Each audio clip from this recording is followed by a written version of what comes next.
In this video, I want to introduce to you some basic diagramming concepts. We're actually going to cover this twice in this class. We'll cover it now, sort of at the beginning, and then after the first unit exam. So in this particular video, all I want to do is cover really the basics of how to put a diagram together. And just as a reminder, what we are defining sentence diagramming as is a graphical representation of the grammatical structure of a sentence. And so that means that we have certain conventions that we follow and certain ways of drawing it and putting it together that we want to be consistent so that you can see that structure represented in a lot of different ways. So to start off with, the basic thing that we cover, or the basic thing to keep in mind at the very first, is what we call the baseline. The baseline is the main anchor point of the sentence on which the subject and the predicate sit. And so they are divided by the subject-predicate divider. So over here on the left would be the subject, and then over here on the left would be the predicate. And what I mean by subject here is pretty general. It's the word that does the action of the verb and all of its modifiers. The predicate is the verb and all of its modifiers. But basically you can see that we put the subject to the left and the predicate to the right. Now what this means is that in English this order is going to be usually represented directly. So for example, let me back up a little bit. Let's get all that out of the way. If we had the sentence, went a little too far. Let me draw the subject-predicate divider again. If we had the sentence, love wins, it would be diagrammed like this. Love is the subject, wins is the predicate. So very simply, we have the subject to the left and the predicate to the right. Now, as you know, in Greek, the word order can differ a fair bit. Now, what if we had a Greek sentence that had a different word order? Let's imagine the sentence, agapai, ha, theos. Now, you know how to translate this. It means God loves. But the point is that the word order is different. And so what we would do is we would put ha theos here on the left and agapai on the right as the predicate. And that's the point about sentence diagramming, is it shows you the function of the words regardless of the word order. Okay, now let me back up and show you a couple of other things. So this is the basic, or the basic structure of a diagrammed sentence with the subject and predicate divider. But as you know, sentences are going to have modifiers. And so one of the most basic modifiers that you need to know is what we call a left slanting terrace. It goes down to the left and then provides a terrace for the word to sit on. And so depending upon what it modifies, it can have a different function. For example, if we have a noun here, an adjective could go here to modify it. If we have a verb here, an adverb can go here to modify it. If we had, for example, a prepositional phrase, whoops, went too far, we could put it here. The preposition will actually go in front of the noun that it is modifying in this manner, that vertical line indicating the noun is the object of that preposition. But you get the point. This left slanting terrace will indicate a modifier, specifically a non-verbal modifier that doesn't have a verbal element in it. Now let's imagine that we have some additional modifiers. What if this noun had two adjectives? Well, we could simply stack them one on top of the other like this. And so the first adjective would go here and the second would go here. Same thing here with this modifier. What if this verb had, in addition to a preposition with a noun, it had an adverb? We could simply put it right there. So stacking will allow you to put multiple things together that modify the same term. Now let me clear this out even further. In fact, let me just start over. Let's imagine that we have a more complex structure. What if we have a compound subject or a compound verb? Here's where we would use what we call branching. And so say, for example, we've got our subject-predicate divider, and then we have a compound subject. What we could do is branch that out to show that both of those are the subject. So for example, this would be subject number 1, and this would be subject 2, and then they would be connected by the conjunction, whatever that may be.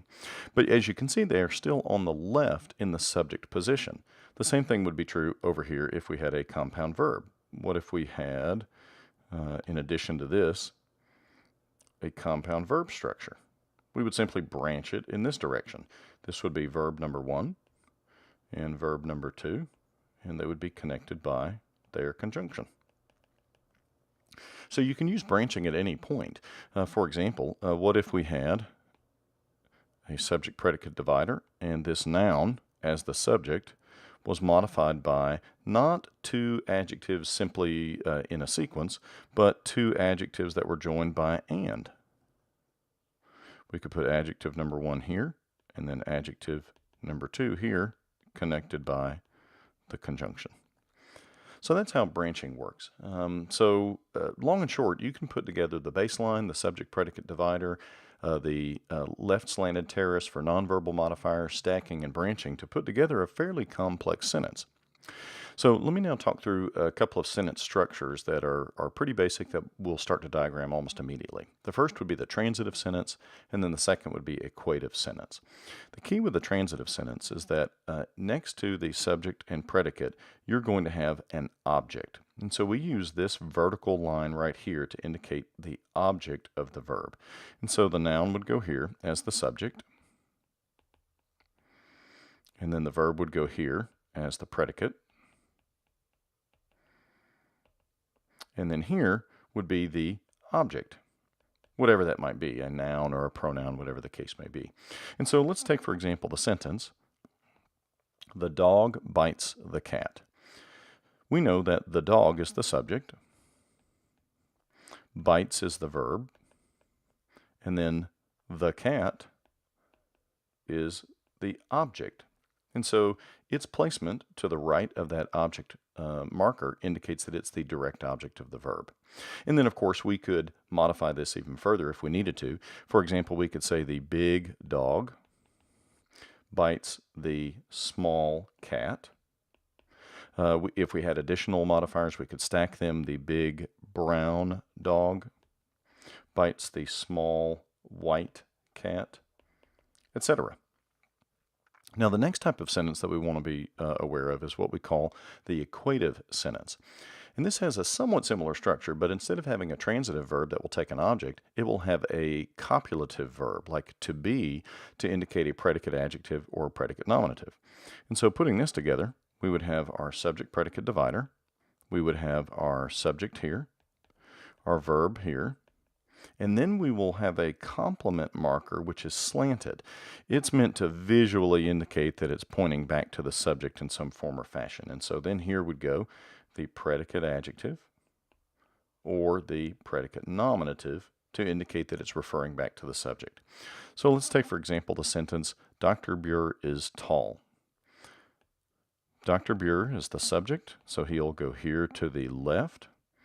Is our verb, it's the equative verb, and then the complement marker indicates that what follows is modifying the subject in some form or fashion. Now, this would work as well with a noun. Let me back this up, and instead of tall, we're going to say that Dr. Buer is a professor. And then if we needed to, we could further branch and stack going from there. So let me modify this even further. Let's say that Dr. Buer is, let me erase this a little bit and get a little bit more room. So we'll say Dr. Buer is a professor and a husband. And not only is he a professor and a husband, he's a good professor and a fine husband. Okay, so I hope you see the point. The long and short is that with these basic parts, you can put together almost any sentence. Now, what we're not covering in this particular lecture, which I'm going to leave to detail in the second one on diagramming, is what we might do with compound and complex sentences. These are essentially things that you would use for a simple sentence with a single clause within it. There are going to be obviously more complex sentences, and in fact, we'll introduce you to those inductively. But we'll leave that for for the second lecture on diagramming. But the long and short is that with the baseline, the subject predicate divider, with the left slanted terrace for nonverbal modifiers, with stacking and with branching, you can cover just about any basic sentence that you're going to see in Greek. And so the long and short is that the diagram shows in a graphical way where words go in terms of the structure of the sentence. And I've illustrated it primarily with English, but the Greek function would be almost exactly the same.